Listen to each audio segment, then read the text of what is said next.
developing, loving, learning, and growing stronger with every experience, you've earned something extraordinary. You've earned the right to be selective. You've earned the right to say no without explanation. You've earned the right to recognize that some behaviors aren't just red flags, they're deal breakers. And here's what nobody tells you. The most empowering word in your vocabulary right now isn't yes, it's never. Never again will you accept less than you deserve. Never again will you compromise your peace for companionship. Never again will you ignore the wisdom you've gained through decades of experience. Today, we're talking about 5 behaviors that should have you walking away without a second thought. Not because you're being picky, but because you finally understand your worth. And if you've ever questioned whether you're asking for too much, let me tell you something that will change everything. You're not asking for too much. You've just been accepting too little for too long. Welcome to the Heart Code, where we celebrate the power, wisdom, and absolute magnificence of women who've lived long enough to know exactly what they want and brave enough to refuse anything less. This channel isn't about finding someone to complete you, because let's be honest, you're already complete. This is about recognizing that at 60 and beyond, every choice you make about companionship should add to your life, not subtract from it. Before we dive deep into these 5 absolute deal breakers, I need you to do something for yourself and for every woman who needs to hear this message. Hit that like button, because every like tells YouTube that empowering content for senior women matters. Drop a comment sharing which of these 5 behaviors you've encountered, because your story might be exactly what another woman needs to hear to trust her instincts. Share this video with every woman in your life who deserves to know her worth. Subscribe to the Heart Code and turn on notifications, because we're building a community of women who refuse to settle. And if this message resonates with you, if it gives you the courage to stand firm in your standards, consider supporting the channel with super thanks. Every contribution helps us reach more women with this empowering message. Now, let's talk about why this conversation is so crucial. Society has spent decades telling women over 60 that they should be grateful for any attention, any companionship, any man who shows interest. That narrative is not just outdated, it's dangerous. It's dangerous because it suggests that your value decreases with age, when the opposite is true. Your value increases because your wisdom increases, your clarity increases, your understanding of what truly matters increases. You are not desperate. You are not running out of time. You are not lucky to find someone at your age. He is lucky if you choose him. And that mindset shift from feeling fortunate to be chosen to understanding that you do the choosing, that's everything. The foundation, understanding your position of power. Before we explore these 5 behaviors you should never accept, we need to establish something fundamental about your position in life right now. At 60 and beyond, you're not entering the dating world from a position of weakness. You're entering it from a position of unprecedented strength. Think about what you've accumulated over 6 decades.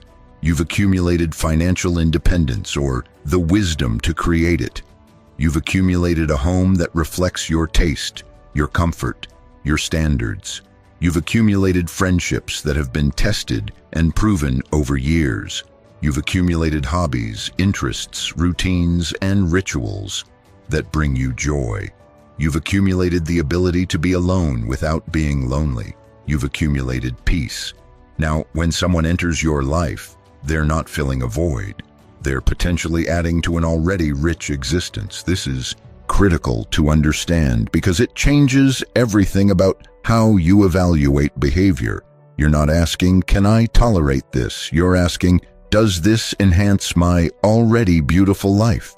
And if the answer is no, you have the absolute freedom to walk away. You don't need to fix him. You don't need to wait for him to change. You don't need to lower your standards to match his capacity. You simply need to recognize that what he's offering doesn't meet what you require and move on with your magnificent life intact. This isn't about being harsh or unforgiving. This is about recognizing that at this stage of life, your time is literally your most precious resource.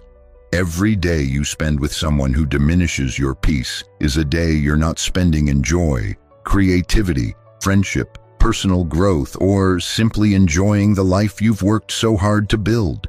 Every moment you invest in trying to change someone is a moment you're not investing in yourself. And here's the truth that took me years to understand. You cannot love someone into treating you better.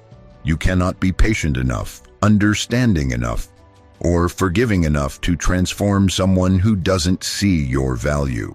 The only thing you can do is recognize behaviors that don't serve you and refuse to accept them in your space. So as we go through these 5 behaviors, I want you to think about them not as red flags to watch for, but as automatic disqualifiers. Think of them as the criteria that determine whether someone even gets the privilege of your time and energy. Because that's what it is. A privilege. Access to you, to your wisdom, your humor, your companionship, your insight, your energy. That's a privilege that must be earned and maintained through consistent respect, effort, and appreciation. Behavior number 1. He treats service workers with disrespect. Let's start with something that might seem small but reveals everything about a person's character. Watch carefully how a man treats people who can't do anything for him. Watch how he speaks to waiters, to cashiers, to cleaning staff, to anyone in a service position. Watch his tone, his patience level, his basic courtesy. Because here's what that behavior tells you. It reveals how he treats people when he doesn't think it matters. It reveals how he'll treat you once the honeymoon phase ends, once he's comfortable, once he doesn't think he needs to impress you anymore. A man who snaps his fingers at a waiter is showing you how he sees people he considers beneath him. A man who speaks rudely to a cashier is showing you that he believes some people don't deserve basic respect. A man who doesn't say please and thank you to service workers is showing you that he thinks courtesy is conditional, something you only extend to people you want to impress. And if you're thinking, well, maybe he's just having a bad day, let me stop you right there. We all have bad days, but decent people don't take their bad days out on people who are just trying to do their jobs. Character isn't what you do when everything is going well. Character is what you do when you're stressed, frustrated, or inconvenienced. That's when the real person emerges. Now, why is this particularly important for women over 60? Because you've spent enough years navigating relationships to know that how someone treats others is eventually how they'll treat you. You've learned that a man who is charming to you but rude to everyone else isn't actually charming, he's manipulative. He knows how to perform charm when it benefits him, but he doesn't actually possess the core kindness that makes someone genuinely good to be around. And here's something else you've learned.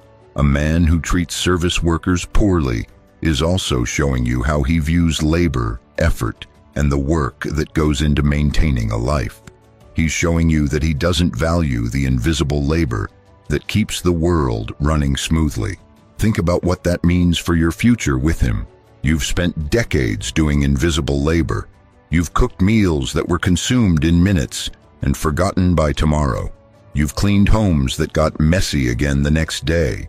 You've organized schedules, remembered birthdays, maintained relationships, created comfort and order out of chaos. That's labor, that's work, that's effort that deserves recognition and respect. A man who dismisses the work of service professionals is a man who will dismiss your work. He'll dismiss your effort. He'll fail to see or appreciate all the ways you make life better, easier, more pleasant. He'll take it for granted because he takes everyone's labor for granted.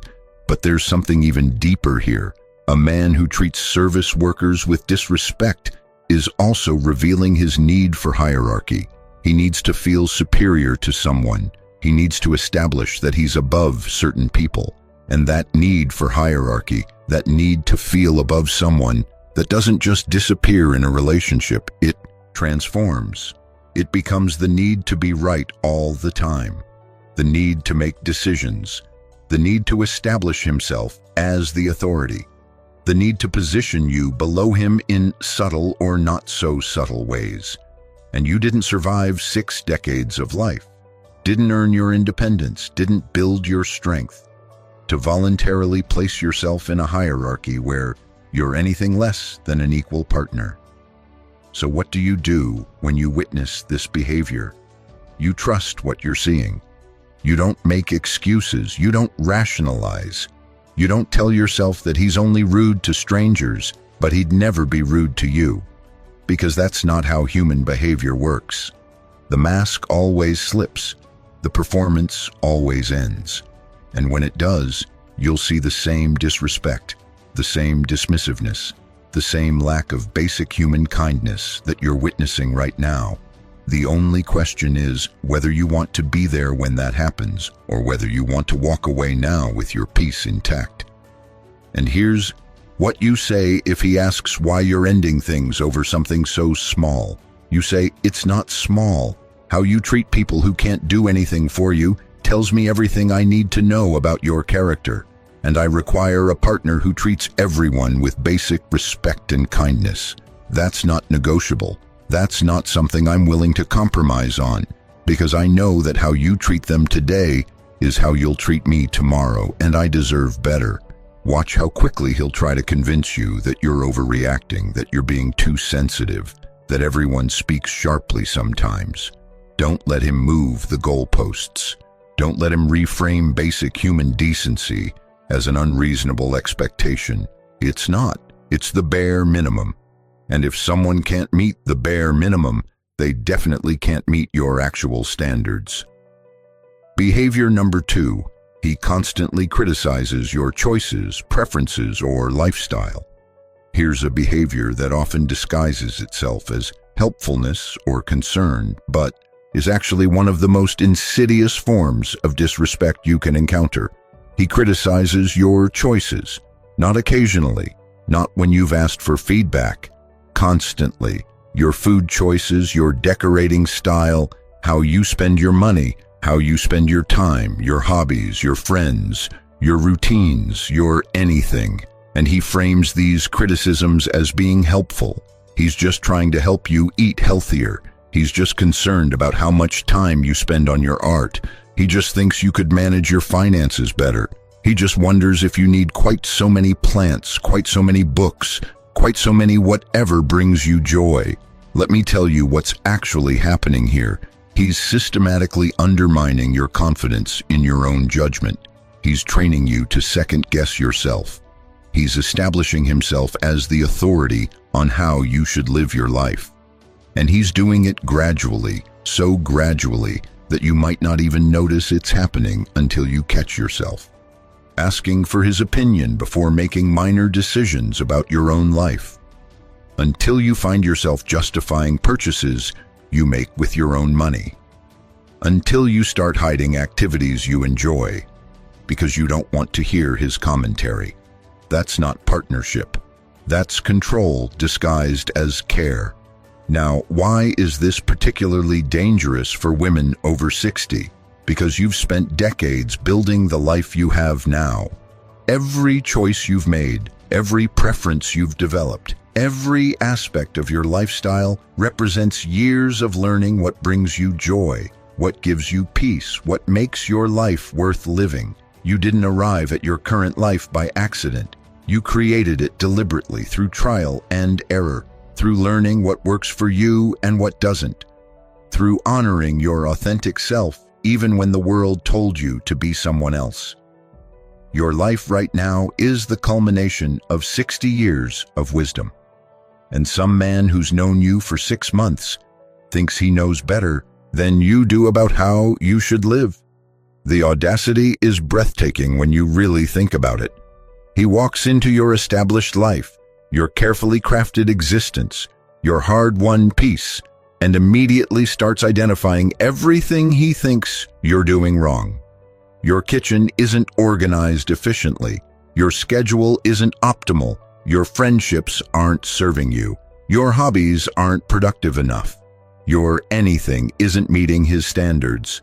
And somehow, you're supposed to be grateful for this input.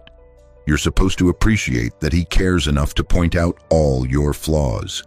You're supposed to understand that he's only criticizing you because he wants to help you be better.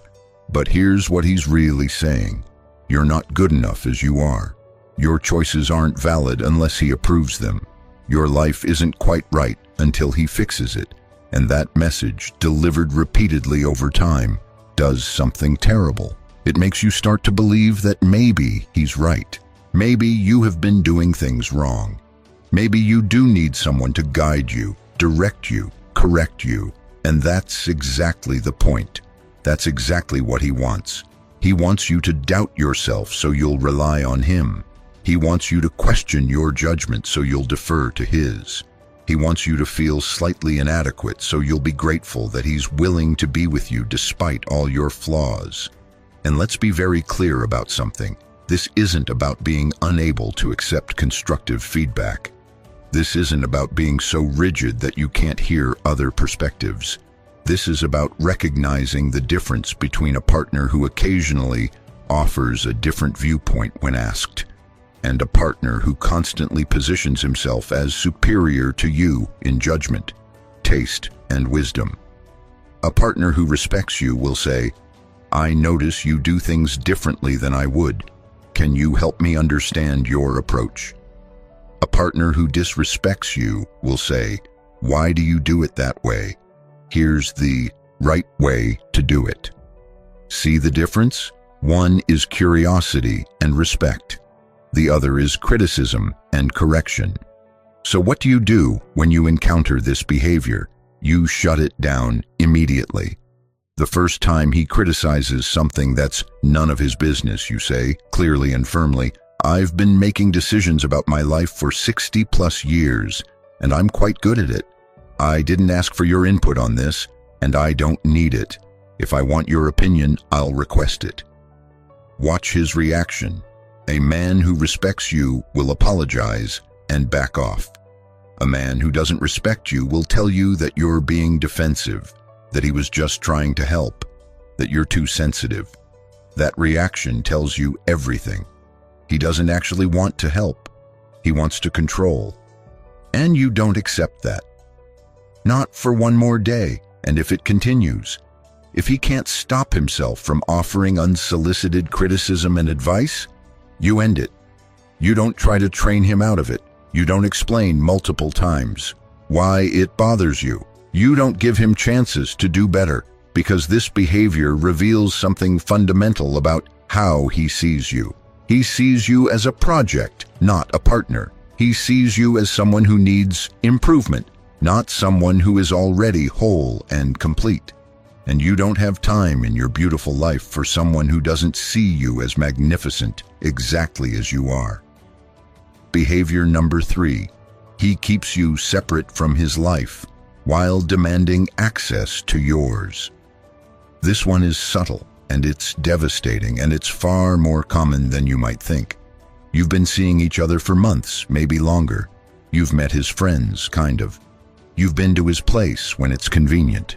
You've been integrated into his life, to an extent. But here's what you notice when you really pay attention. He keeps you in a compartment. You meet certain friends, but not others. You're included in some activities, but not all. You know parts of his life, but not the whole picture.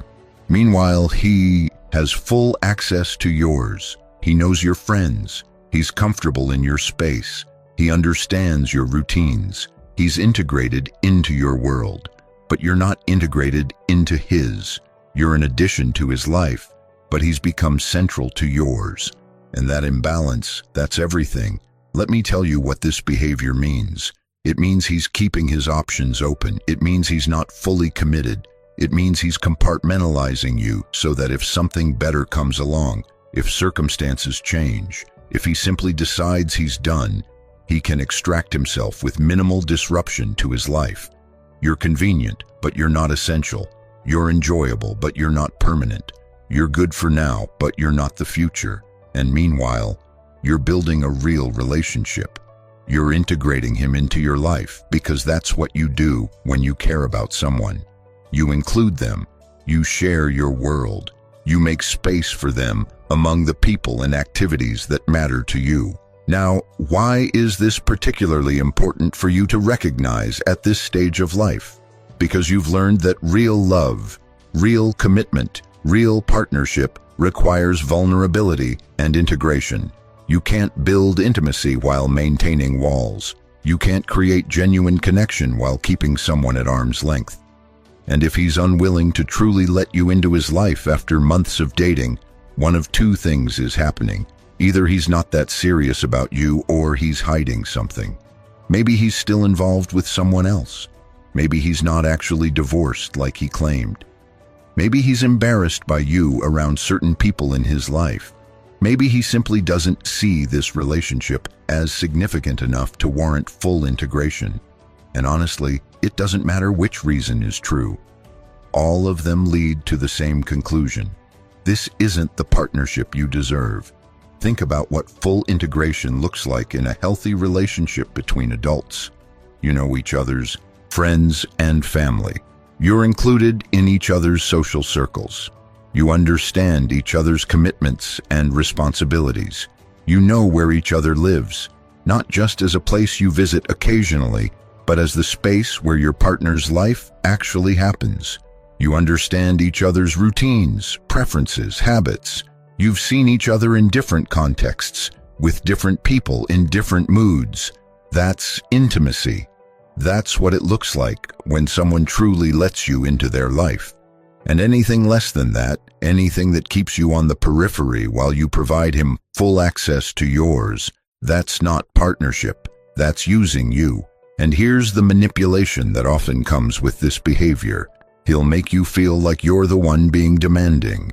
He'll tell you that you're moving too fast, that you're being pushy, that you're not respecting his boundaries, that he needs his independence, that he's just a private person, and you'll start to doubt yourself.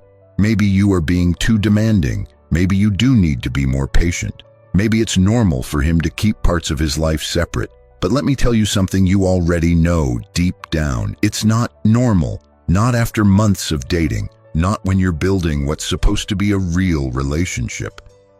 Independence doesn't mean keeping your partner out of your life. Privacy doesn't mean hiding major parts of your existence. Boundaries don't mean treating someone like they're not quite important enough to be fully included. So what do you do when you notice this pattern? You pay attention to the imbalance. You recognize that reciprocity matters. You notice that healthy relationships require mutual vulnerability and integration. And then you have a direct conversation. You say, I've noticed that I've opened my entire life to you while you keep parts of yours separate from me. That doesn't work for me. I'm looking for a partner who's willing to fully integrate me into their life just as I've integrated them into mine. If that's not what you want, or if you're not ready for that, I need to know now. Watch his response carefully. If he immediately tries to make you feel guilty for bringing it up, if he deflects or makes excuses, if he tells you that you're overreacting, that tells you everything. He likes the current arrangement where he gets everything and gives partial access, and you don't accept that. And if he promises to change but nothing actually changes, if weeks go by and you're still on the periphery of his life, you walk away. Because what he's showing you is that he likes having you available without actually committing to you. He likes the benefits of a relationship without the vulnerability of true partnership. And you're not interested in being someone's convenient option. You're interested in being someone's deliberate choice. You're interested in a partner who's proud to integrate you fully into every aspect of their life. And if he can't offer that, he doesn't get the privilege of your presence. Behavior number 4. He diminishes your accomplishments while expecting celebration of his.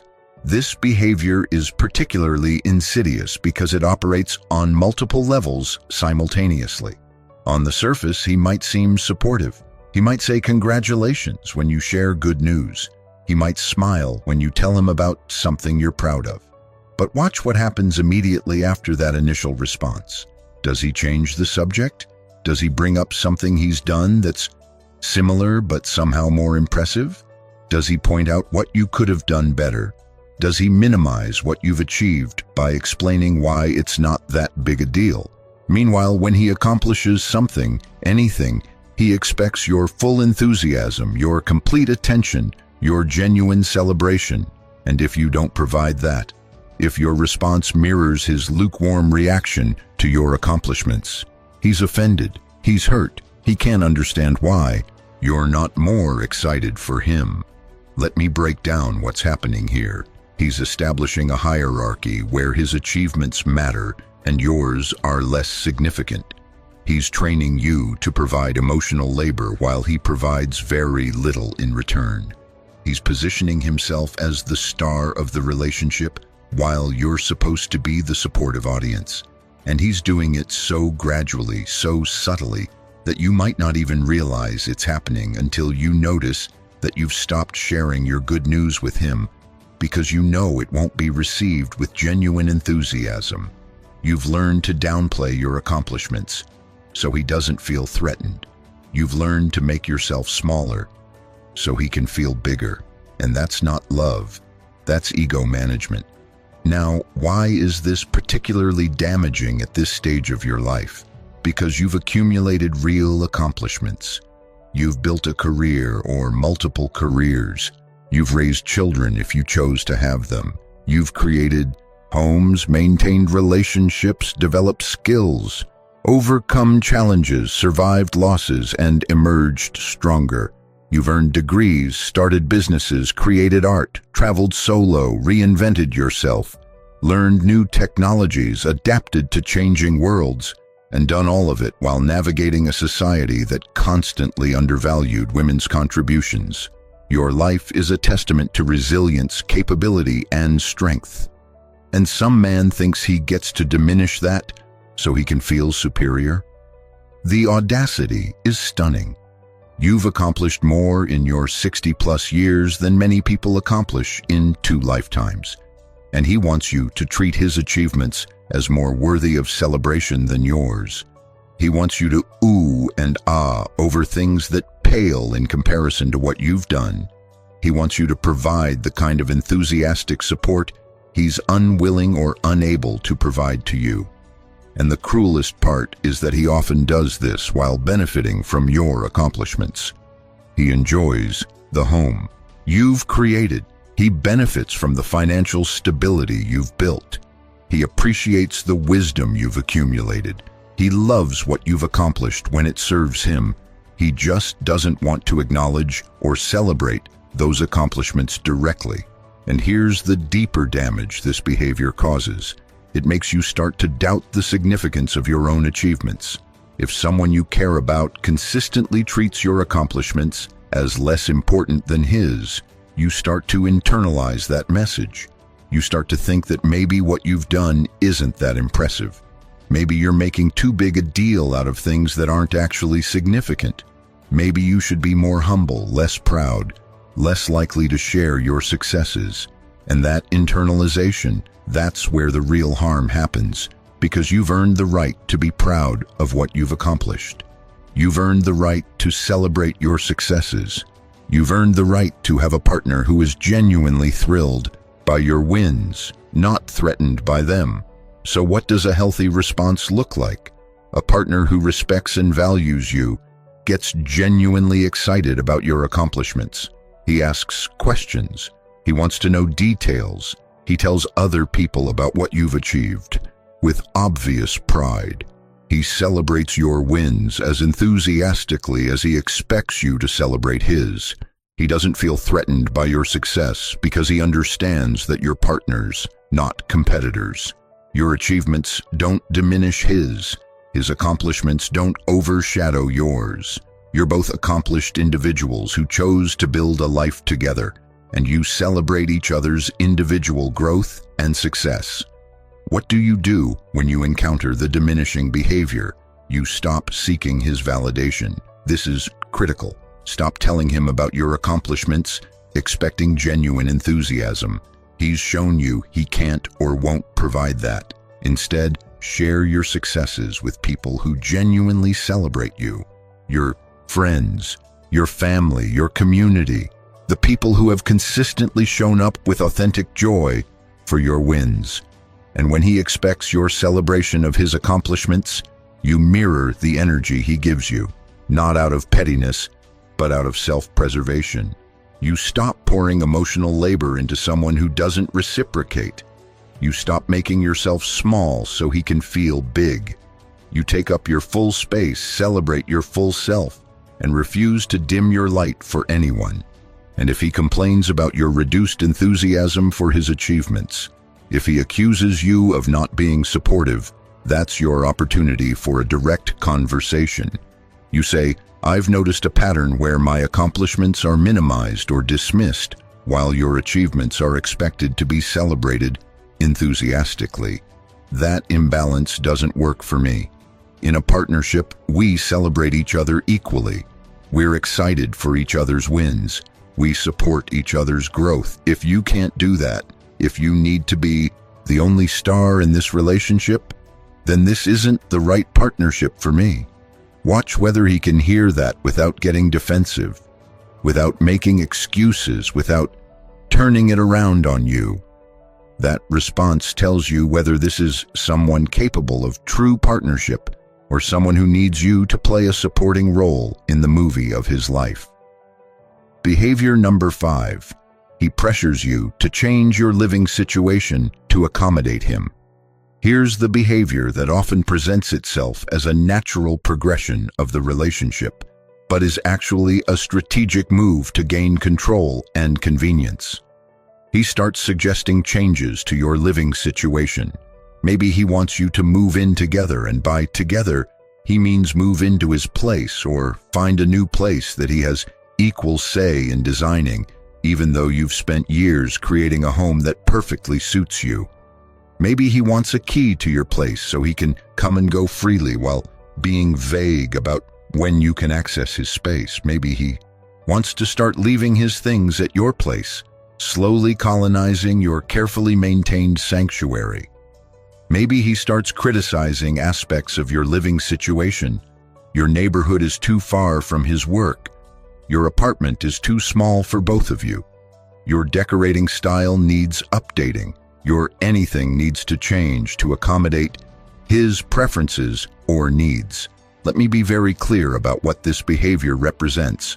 Your living situation, whether you own or rent, whether it's a house or an apartment, whether it's large or small, represents your autonomy. It represents your right to control your own space, your own environment, your own sanctuary. It represents the life you've built independently, the choices you've made about where and how you want to live. And after 60 years of life, after decades of possibly accommodating other people's preferences, after finally reaching a point where your home is exactly as you want it, some man thinks you should upend all of that to make his life more convenient. Now, I'm not saying that living arrangements never change in relationships. I'm not saying that couples never successfully move in together or make adjustments to accommodate partnership. What I'm saying is that at this stage of life, with this much independence and autonomy already established, any changes to living situations must be truly mutual, truly desired by both partners, and truly beneficial to both lives.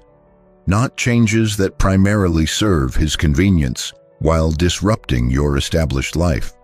Not changes that give him more access and control while you lose independence. Not changes that happen because he's pressuring you, even subtly, even in ways that seem reasonable on the surface. Here's what women over 60 need to understand about living situations and power dynamics. Whoever controls the space controls significant aspects of the relationship. If you move into his place, you're now in his territory. following his established routines, accommodating his preferences. If he moves into yours, you might think you maintain control, but now you have someone in your sanctuary questioning your choices, suggesting changes, disrupting your peace. If you move into a new place together, you both lose the familiarity and comfort of established homes, but you also lose the option of having your own space to retreat to when you need solitude. And let's talk about why having your own space is so crucial at this stage of life. You've learned that you need solitude. You've learned that you need a place that's entirely yours, where no one questions your choices, where you can be completely yourself without performing for anyone. You've learned that your home is your sanctuary, your creative space, your retreat from the world. You've learned that peace is precious and that protecting your peace sometimes means protecting your space. And all of that wisdom, all of that self-knowledge, that's supposed to be negotiable because a man you've been dating for a few months thinks you should live together? Here's what pressure to change living situations often reveals. He's more interested in convenience than in what's best for both of you. It's more convenient for him if you're more accessible. It's more convenient if he doesn't have to travel to see you. It's more convenient if he can integrate you into his life on his terms, in his space, under his rules. And he frames this convenience as romantic commitment. He suggests that if you really loved him, if you really wanted a future together, you'd be excited to change your living situation. He makes you feel like you're the one being resistant to progress, being inflexible, being unwilling to compromise. But here's the truth. Maintaining your own space isn't being inflexible, it's being wise. So what do you do when he starts pressuring you about living arrangements? First, you get very clear with yourself about what you actually want, not what you think you should want, not what would make him happy, not what seems like the logical next step in a relationship, but what you genuinely want for your life. Do you want to maintain your own space? Then maintain it. Do you want the option of intimacy without cohabitation? Then create that. Do you want a partnership where you each have your own homes and come together when you choose to? Then establish that. Your desires about your living situation are valid regardless of what traditional relationship progression suggests should happen. Second, you clearly communicate your position without apologizing for it. You say something like this: I've spent years creating a living situation that works perfectly for me. I value my independence, my solitude, and my ability to control my own space. I'm not interested in changing that right now, and I may never be interested in changing that. If you need a partner who's willing to cohabit, I respect that, but I'm not that person. I'm offering you a relationship where we each maintain our own spaces and come together when we choose to. If that doesn't work for you, I understand, but I'm not compromising my living situation. Watch his response. If he respects your position, even if he's disappointed, that's someone who can hear you and honor your needs. If he tries to convince you that you're wrong, that you're being unreasonable, that your position will damage the relationship, that's someone who prioritizes his wants over your clearly stated needs. And third, you refuse to feel guilty about maintaining your autonomy. Society will try to make you feel like you're being difficult. He might try to make you feel like you're not really committed to the relationship. Other people might suggest that you're just scared of vulnerability or true intimacy. None of that is true. Maintaining your own space while being in a relationship isn't about fear or lack of commitment. It's about recognizing that you can have intimacy without cohabitation, that you can have commitment without giving up independence, that you can have partnership while maintaining autonomy. And if someone can't understand that, if someone can't respect that, they're not the right person for you. Let me tell you something that might be controversial but is absolutely true. You do not owe anyone access to your living space. You don't owe anyone a key to your home. You don't owe anyone the right to leave their belongings in your sanctuary. You don't owe anyone a say in how you arrange your furniture, what you keep in your refrigerator, what time you go to bed, or any other aspect of how you live in your own space. These are not things you owe. These are privileges you grant to people who have earned them through consistent respect, genuine partnership, and demonstrated understanding of boundaries. And earning those privileges takes time. It takes proving that they understand how precious your space is. It takes showing that they will honor your routines, respect your preferences, and maintain your peace rather than disturb it. So when do you know it might be right to consider changing living situations? When you both genuinely want it. When the change serves both of you equally. When you've had extensive, detailed conversations about expectations, boundaries, finances, routines, and every practical aspect of sharing space. When you've spent enough time together in each other's spaces to know what cohabitation would actually look like. When you've established clear agreements about maintaining individuality within shared space. When you both understand that maintaining your autonomy matters even within partnership. When you've proven to each other that you can respect boundaries and honor needs. And even then, even when all those conditions are met, you're still allowed to choose to maintain separate spaces. You're still allowed to say that what you have works and you don't want to change it. The bottom line is this: at 60 and beyond, your living situation is not something you change lightly, quickly, or because someone else wants you to. It's something you might choose to change if it genuinely serves your happiness, your peace, and your vision for your life. And if a man can't respect that, if he can't honor your need for autonomy and space, he's not the right partner regardless of how wonderful he seems in other ways. Synthesis. Recognizing the pattern. Now that we've explored these 5 behaviors individually, I need you to see something crucial. These behaviors aren't random. They're not isolated issues that happen to show up in problematic relationships. They're connected. They're part of a larger pattern, and that pattern reveals a fundamental approach to relationships that is incompatible with the empowered, autonomous life you've built for yourself. Look at what connects all 5 behaviors. Disrespecting service workers reveals someone who believes in hierarchy and thinks some people deserve less consideration.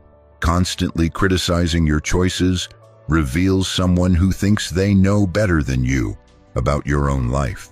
Keeping you separate from their life reveals someone who wants connection without commitment, intimacy without vulnerability. Diminishing your accomplishments reveals someone who needs to be superior, who needs you to be smaller so they can feel bigger. Pressuring you about living situations reveals someone who prioritizes their convenience over your autonomy. Do you see it? Every single one of these behaviors reveals the same core problem. He doesn't see you as an equal partner. He sees you as someone he can mold, control, access on his terms, and benefit from without providing equal consideration, respect, or effort. And here's what you need to understand. These behaviors get worse over time, not better. That man who's rude to waiters today will eventually speak to you that way. That man who criticizes your choices now will eventually try to control more and more aspects of your life. That man who keeps you on the periphery now will continue to maintain emotional distance even as he demands more from you. That man who diminishes your accomplishments now will eventually resent any success you achieve. That man who pressures you about your living situation now will eventually push boundaries in other areas of your life. This is not about giving someone a chance to change. This is not about being patient while they learn to treat you better. This is about recognizing patterns that reveal character, and character doesn't fundamentally change.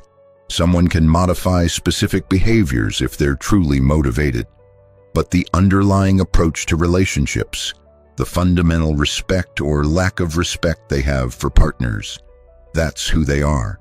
So when you encounter any of these 5 behaviors, you're not just encountering an isolated problem, you're seeing evidence of someone who approaches relationships from a position of superiority rather than equality. Someone who wants a relationship that serves them more than it serves both of you. Someone who isn't capable of true partnership because they don't see you as a true partner. And at 60 and beyond, with all your wisdom and experience, you know something that younger women are still learning. You can't love someone into respecting you. You can't be patient enough to make someone value you. You can't be understanding enough to transform someone who fundamentally sees you as less than equal. All you can do is recognize these patterns early and refuse to accept them. And let me address something that might be coming up for you right now. You might be thinking, but if I maintain these standards, if I refuse to accept these behaviors, I might end up alone. Let me tell you something that will change your life if you can really hear it. Alone is better than diminished. Alone is better than disrespected. Alone is better than walking on eggshells. Alone is better than constantly trying to be enough for someone who will never see you as enough. Alone is better than giving up your peace, your space, your autonomy, your joy to accommodate someone who doesn't honor what you bring to the relationship. You are not afraid of being alone. You've been alone. You know how to be alone. You're actually quite good at being alone. What you're afraid of is something else. You're afraid of admitting that the relationship isn't working. You're afraid of disappointing someone. You're afraid of seeming difficult or demanding. You're afraid of what other people will think. But here's what you need to be more afraid of: wasting your precious time on someone who doesn't deserve it, because time is the one thing you can't get back. Every day you spend with someone who treats you with anything less than respect and genuine partnership is a day you're not spending in peace, joy, creativity, friendship, personal growth, or simply enjoying the beautiful life you've worked so hard to build. Every moment you invest in trying to make a problematic relationship work is a moment you're not investing in yourself, in your interests, in your dreams, in your well-being. And at this stage of life, you don't have time to waste. None of us do. But you especially don't have time to waste on someone who doesn't see your magnificent value. So here's what I want you to take away from this conversation. These 5 behaviors are automatic disqualifiers, not red flags to watch or warning signs to monitor. Automatic disqualifiers, meaning the moment you witness any of them, you know this person is not right for you. You don't need to see them multiple times to be sure. You don't need to give multiple chances. You don't need to wait and hope they'll change. You simply need to recognize what you're seeing and act accordingly. That's the power of wisdom. That's the gift of 60+ years of experience. You can recognize patterns quickly because you've seen them before. You know how they end, and you don't need to stick around for the ending you already know is coming. Moving forward, maintaining your standards. Now let's talk about how you actually maintain these standards in practice, because knowing what you won't accept is only half the equation. The other half is having the strength, clarity, and self-worth to actually enforce your boundaries when they're tested. And make no mistake, they will be tested, because men who engage in these behaviors are often very skilled at making you doubt yourself, at making you feel like you're being unreasonable, at making you believe that your standards are too high or that you're not being understanding enough. First, you need to get crystal clear on your non-negotiables before you're in a situation where you need to enforce them. Sit down with yourself and really think through what you absolutely will not accept in a relationship. Not what you think you should be willing to accept, not what society says is reasonable, not what your friends accept in their relationships, but what you personally need in order to maintain your peace, joy, and sense of self. Write them down, make them concrete, because when you're in the moment, when someone is pushing back on your boundaries, when you're being made to feel guilty for having standards, you need to be able to refer back to what you decided when you were clear-headed and not emotionally involved. Second, you need to trust your instincts immediately. This is crucial. The moment you witness behavior that bothers you, the moment you feel that little twist in your gut that says something isn't right, trust that. Don't rationalize it away. Don't tell yourself you're overreacting. Don't wait to see if it happens again. Your instincts are honed by 60+ years of experience. They're based on pattern recognition that's developed over decades. They're almost always right. And when you ignore them, when you tell yourself you're just being too sensitive or too picky, you're not being fair to the other person. You're teaching yourself not to trust yourself. You're undermining the very wisdom that's supposed to protect you. Third, you need to be willing to have difficult conversations early and directly. The moment you notice problematic behavior, you address it. Not in a confrontational way, not in an accusatory way, but clearly and directly. You say, "I noticed that you spoke rudely to the waiter. That doesn't align with my values. I need a partner who treats everyone with respect." You say, "I noticed that you criticized my choice about something that's really not your concern. I make my own decisions about my life, and I need you to respect that." You say, "I've noticed an imbalance in our relationship where I'm fully integrated into your life, but you keep parts of yours separate from me. That doesn't work for me." These conversations are uncomfortable. They're supposed to be uncomfortable, but they're necessary because they reveal whether this person is capable of hearing feedback, respecting boundaries, and adjusting behavior. Fourth, and this is critical, you pay attention to responses rather than promises. Anyone can say, "You're right, I'm sorry, I'll do better." Words are easy, promises are cheap. What matters is what happens next. Does the behavior actually change? Does change last, or does the old pattern reemerge after a few days or weeks? When you bring up a concern, does he get defensive and turn it around on you? Or does he actually hear you and take responsibility? Does he respect the boundary you set, or does he keep testing it, pushing it, trying to make you feel guilty for having it? The response to your boundaries tells you everything you need to know about whether this person is capable of true partnership. Fifth, you need to be prepared to walk away. This is the hardest part, but it's also the most important. All the standards in the world mean nothing if you're not actually willing to enforce them. If you're not willing to end a relationship when someone repeatedly crosses your boundaries, then you don't actually have boundaries. You have preferences that you'll compromise on when you feel lonely, when you're afraid of being alone, when someone makes you feel guilty for expecting respect. So before you even enter a relationship, you need to make peace with the possibility that you might need to leave it. You need to remember that walking away from someone who doesn't treat you right isn't failure. It's strength, it's wisdom, it's self-respect in action. And let's talk about what happens when you do walk away from someone who engages in these behaviors, because I want you to be prepared for the manipulation that often follows. He'll tell you that you're overreacting. He'll tell you that all couples have disagreements about these things. He'll tell you that you're being too demanding, too sensitive, too rigid, too something. He'll try to make you feel like the problem is your high standards, rather than his low behavior. He might even try to make you feel guilty by telling you how much he cares about you, how much he's tried, how much he's changed.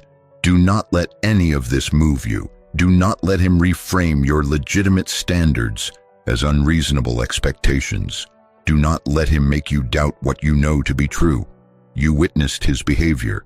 You gave him the opportunity to address it. He either couldn't or wouldn't make lasting change. That's all you need to know.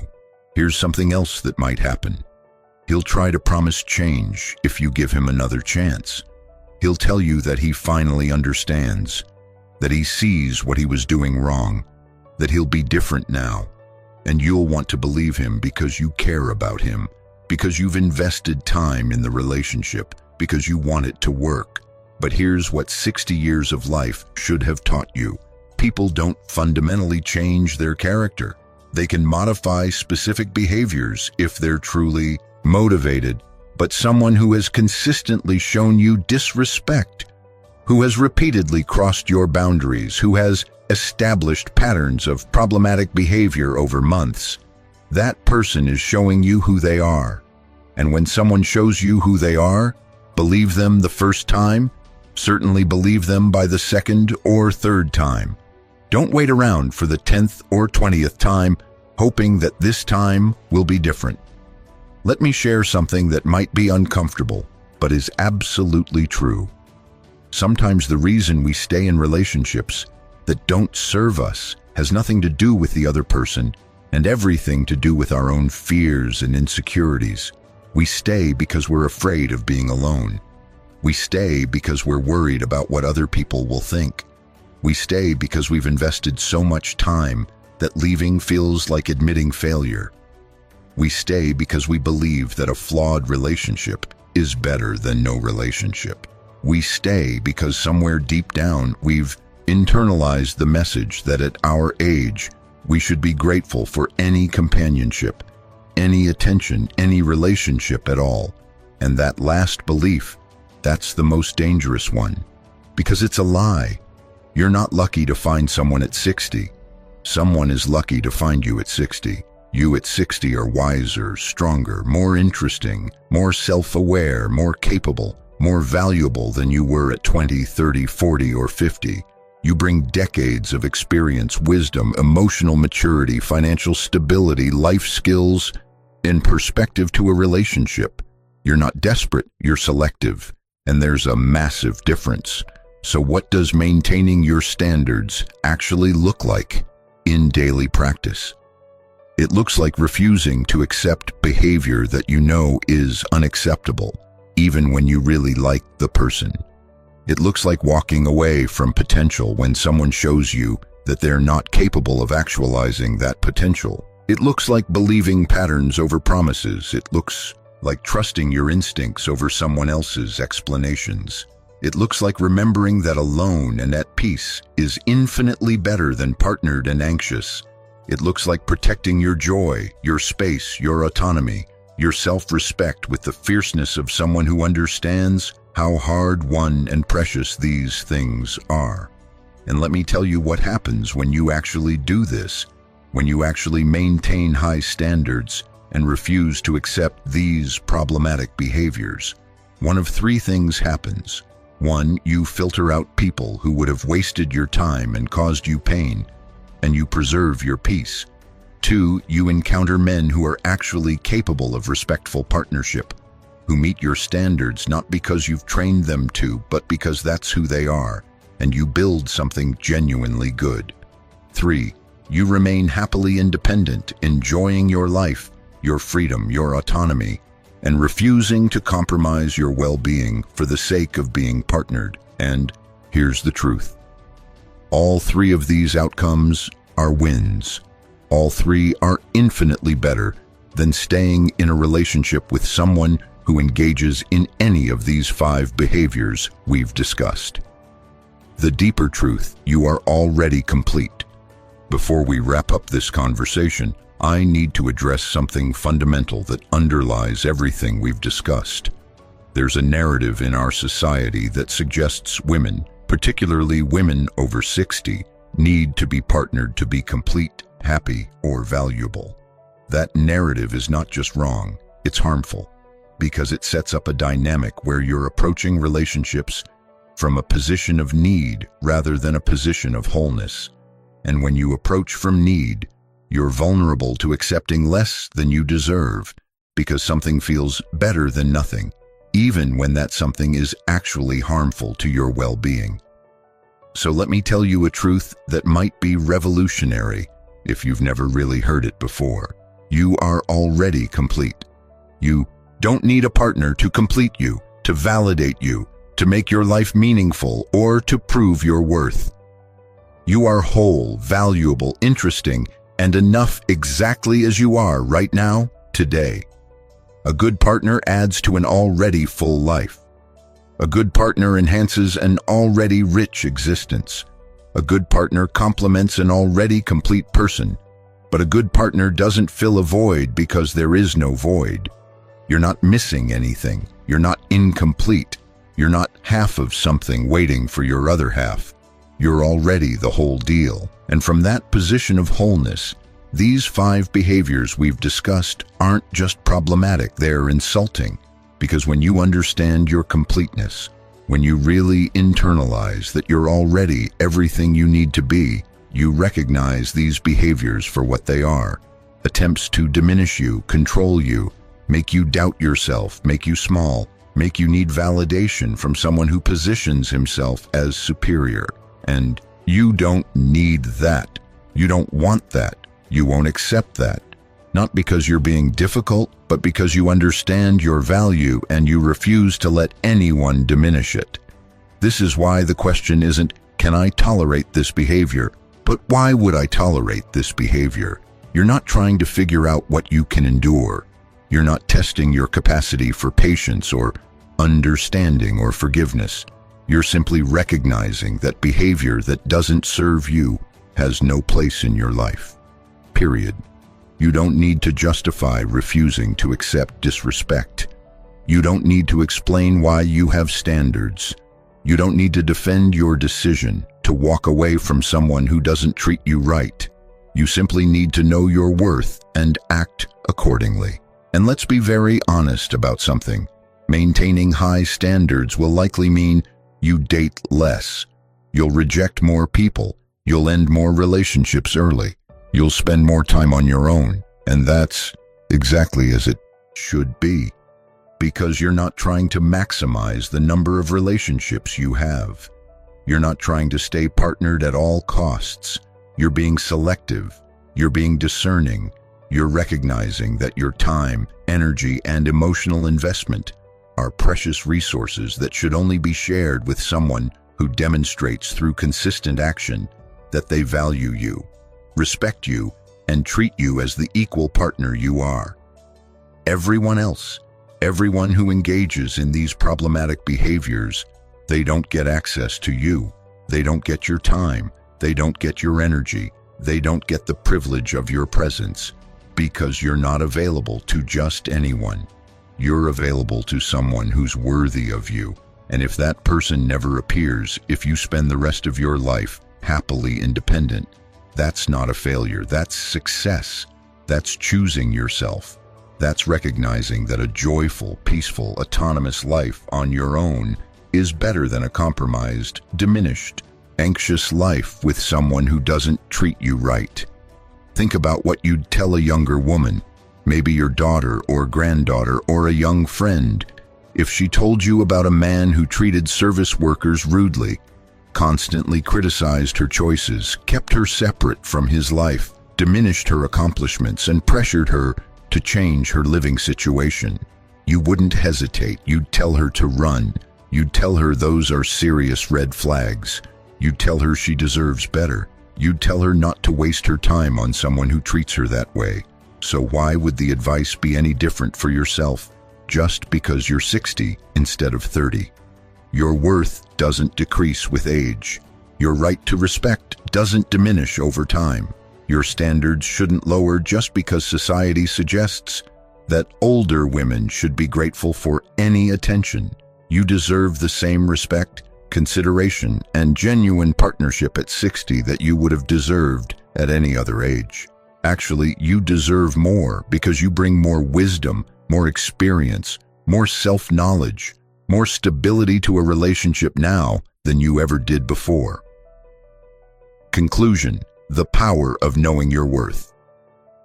We've covered a lot of ground in this conversation. We've explored 5 specific behaviors that should be automatic disqualifiers in any relationship. Treating service workers with disrespect, constantly criticizing your choices, keeping you separate from his life, diminishing your accomplishments, and pressuring you about living situations. We've talked about why each behavior is problematic, what it reveals about character and approach to relationships, and why it's particularly important to reject these behaviors at this stage of your life. We've discussed how to maintain your standards, how to trust your instincts, and how to be willing to walk away when someone can't or won't treat you with the respect you deserve. But beyond all the specific advice and detailed analysis, there's a simpler truth that underlies everything we've discussed. You are valuable, you are complete, you are worthy of respect, and you don't have to accept anything less than genuine partnership from anyone ever. Not because you're perfect, not because you don't have your own flaws and challenges and areas where you're still growing, but because basic respect, consideration, and equal partnership aren't special things you have to earn through perfection. They're the baseline, the foundation, the absolute minimum required for a healthy relationship. And if someone can't meet that baseline, they don't get the privilege of your presence in their life. I want you to imagine something with me. Imagine waking up every day in a relationship where you're genuinely valued, where your accomplishments are celebrated as enthusiastically as his, where you're fully integrated into each other's lives because he's proud to have you as his partner, where your choices are respected even when they're different from what he would choose, where your space, your autonomy, your independence are honored rather than challenged, where you witness him treating everyone with basic kindness and respect, and you know that's who he is, not a performance he puts on for you. Imagine a relationship where you don't walk on eggshells, where you don't second-guess yourself, where you don't feel anxious or diminished or less than, where you feel seen, valued, respected, and loved not despite your strength and independence, but because of them. That's what you deserve. That's the standard. And if you can't have that, if someone can't offer you that level of respect and partnership, then you're better off without them, because your magnificent, independent, peaceful life is not something you should compromise for anything less than a partnership that genuinely enhances it. And if you're sitting there thinking, but relationships require compromise, let me clarify something crucial. Yes, relationships require compromise on logistics, on preferences, on where to eat dinner and what to watch and how to spend holidays.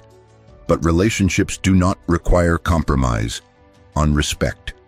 They don't require compromise on basic kindness. They don't require compromise on being treated as an equal partner. They don't require compromise on autonomy, independence, or self-respect. Those aren't areas for negotiation. Those are non-negotiables. And anyone who suggests that expecting respect means you're unwilling to compromise, that person is trying to manipulate you into accepting less than you deserve.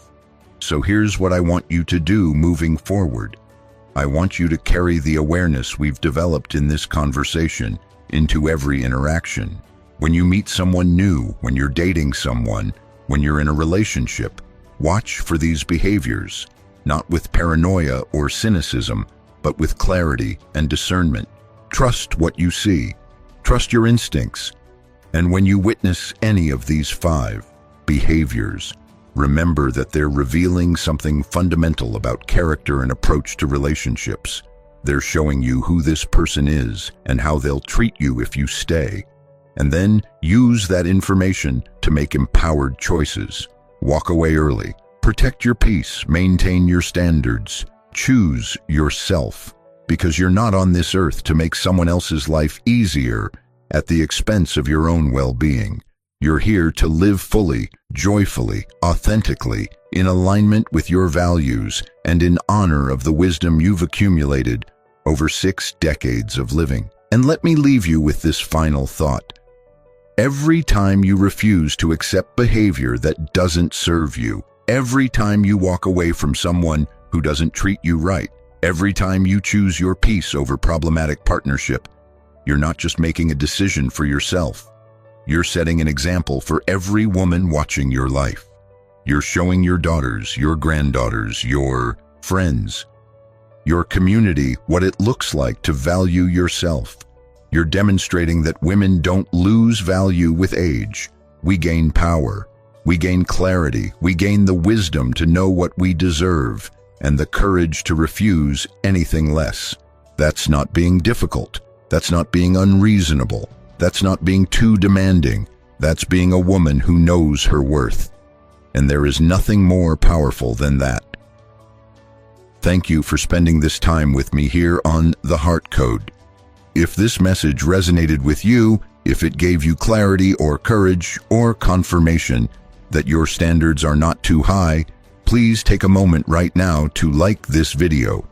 Your like tells YouTube that this content matters, that empowering messages for women over 60 deserve to be seen by more people. Drop a comment below. Tell me which of these 5 behaviors you've encountered.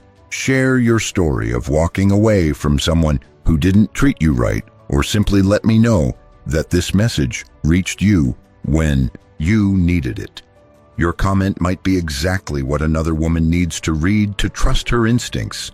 Share this video with every woman in your life who needs to hear this message. Share it with your friends, your sisters, your daughters who might be worried about your independence.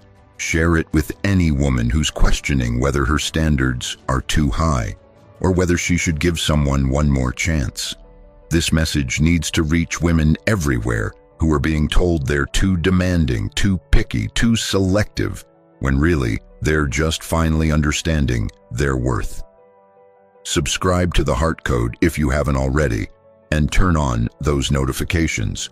We're building a community of women who refuse to settle, who celebrate independence, who understand that being 60 and fabulous is not about finding someone to complete us, but about honoring the complete, magnificent lives we've already built. Every video on this channel is designed to empower you, to remind you of your strength, to celebrate your wisdom, and to support your right to live exactly as you choose. And if this content has truly impacted you, if it's helped you make better decisions, protect your peace, or simply feel less alone in your standards, please consider supporting the channel with super thanks.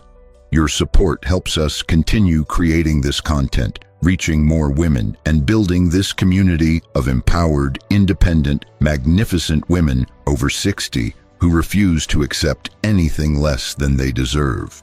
Remember, you are not too demanding. You are finally demanding enough. You are not too picky. You are finally selective. You are not difficult. You are finally clear about what you will and will not accept. And that clarity, that strength, that willingness to walk away from what doesn't serve you, that's not a flaw. That's your power. That's your wisdom. That's your worth showing itself in action. Never apologize for it. Never compromise it. Never let anyone convince you that knowing what you deserve makes you unreasonable. It makes you wise. And at 60 and beyond, wisdom is your superpower. I'll see you in the next video where we'll continue celebrating the power, independence, and absolute magnificence of women who've lived long enough to know their worth and brave enough to honor it. Until then, stay strong, stay clear, and never accept less than you deserve. You're not just living at 60 and beyond. You're thriving, and that's exactly as it should be.